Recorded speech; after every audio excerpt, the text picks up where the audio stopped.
Hari Om, Yoga Warriors, Mickey Space here, working through our next session, exploring our pranayama practice. So far we've looked at Ujjayi breath, which in a sense is, I did suggest in that first session that it's an energizing breath. It can also be seen as a calming breath. It's essentially, it's more than energizing or calming. It's more active. It just helps to bring alertness both to the body, to the mind. Alertness, but also in that sense to be able to somewhat relax the mind. So seemingly a contradiction, but actually that's exactly where we want to be, in a state of pure alertness without any drowsiness. So there's a sense of calmness, but also focus and alertness. Whereas full yoga breathing is really that relaxation breath, deep relaxation. We looked at the bandhas also, which are the actions, the locks that help to withhold the energy. And then as we progress, the idea is to bring in those bandhas into some of the other rhythms that we work with. So today I'd like to explore a very much energizing rhythm called Kapalbhati. Kapalbhati has also been called in some circles the fire breath.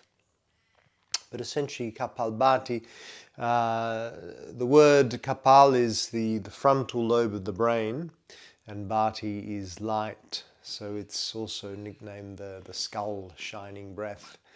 So it brings light to the brain.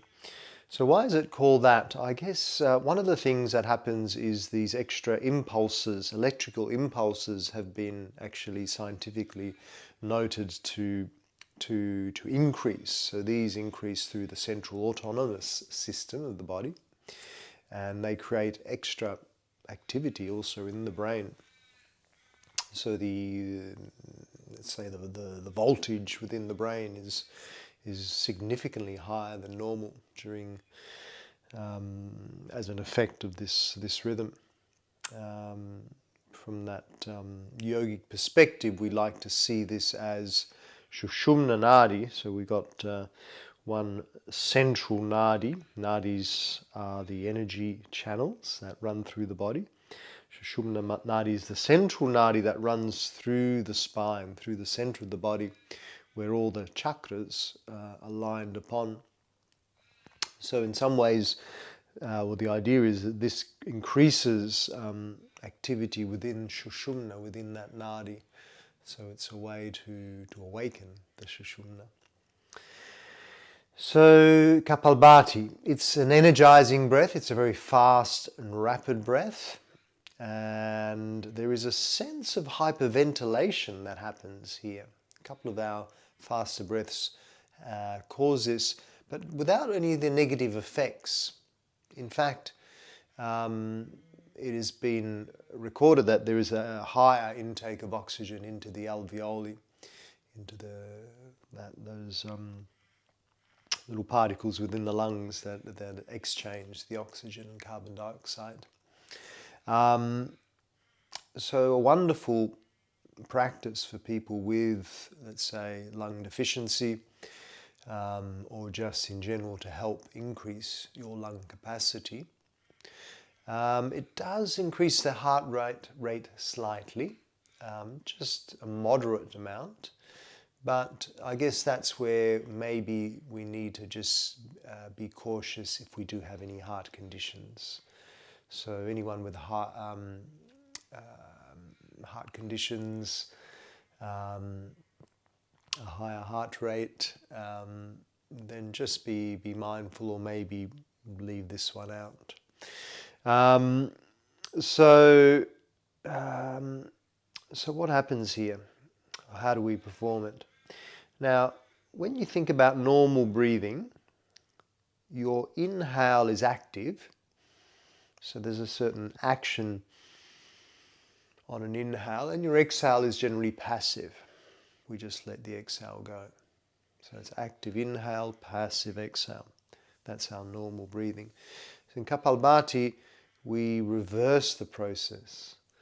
So we're going to be active on the exhale and passive on the inhale. So it's a little weird at first, but once we get it, it flows beautifully. So the abdomen is doing the work for us here. So essentially you focus on the exhale. On the exhale, it's like you're drawing the belly in towards the spine, and the inhale, you're just releasing. So the inhale becomes passive, so it's reversing the process. And the idea is to work fairly successive breaths. So we're stimulating that whole digestive area. Another reason we may call it the fire breath, because it ignites there, the digestive fire, and stimulates all the digestive organs, all the abdominal organs. So the idea is to work this successively for some time, for some rounds. And we want to just build that up gradually. We don't want to go too full on too soon. Because like all things, we're building lung capacity, we're building certain muscles up in the lungs, in the stomach, the diaphragm. So it needs to be a gradual process. So initially we may just do a few rounds of, let's say, 10 Kapalabhati breaths, and then you relax. And then you could build it up 10, 20, 30, 40, all the way up to 100 if you like. But that will come with time, so not to rush into this one. So how does it look? So, as I suggested, the exhale is the action and the inhale is the release. Exhale, active. Inhale, passive. So the inhale, you're not thinking about it. You're just focusing on the exhale, like you're pumping the belly.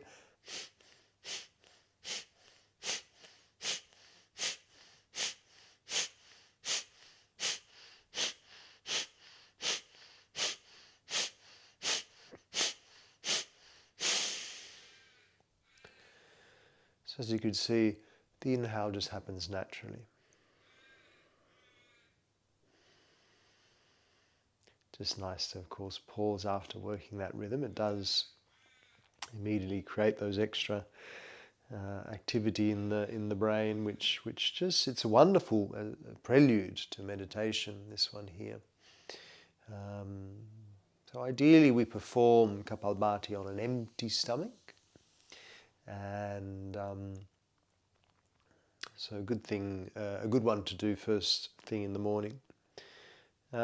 As we've been working with bandhas too, after some time we can build up to bringing some bandhas in at the end. So at the end you could do, let's say, 10.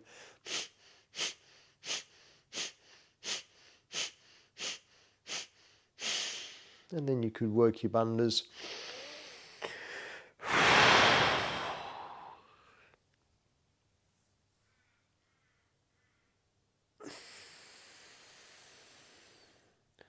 Either internal or external retention with the bandhas. But as I said, that's something we build up to. Let's just practice now together, working 3 rounds of 10. So sitting up tall, shoulders back, lengthening through the spine. Release the current breath. Deep inhale. And 10 out in.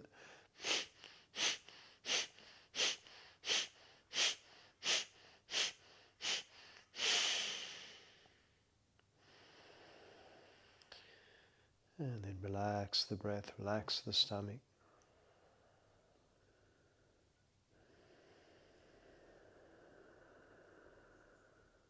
Deep abdominal breaths in between.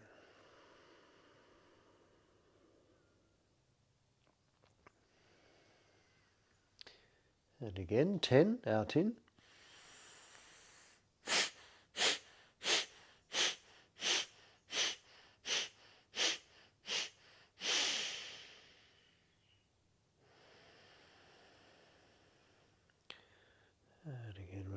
Relax the stomach. Slow the breath right down.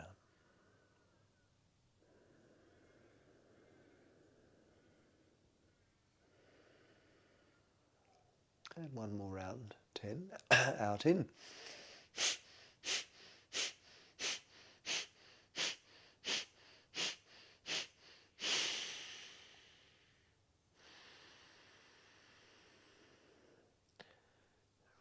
Relax the stomach. Breathing into the solar center.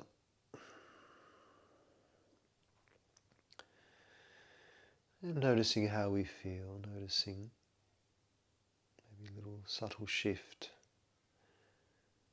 little alertness at the same time, little less distractions in the mind.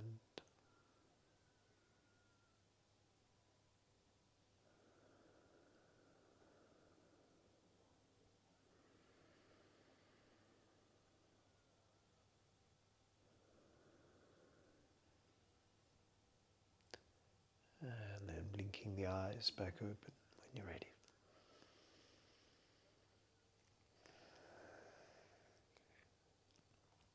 So we're building up a little toolkit here of our pranayama practices.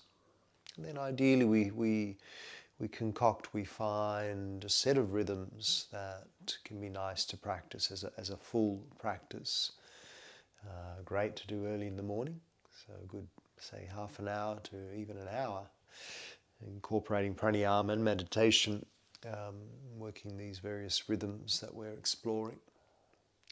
So there's plenty more to explore, so stay tuned, and I look forward to seeing you next time. Namaste.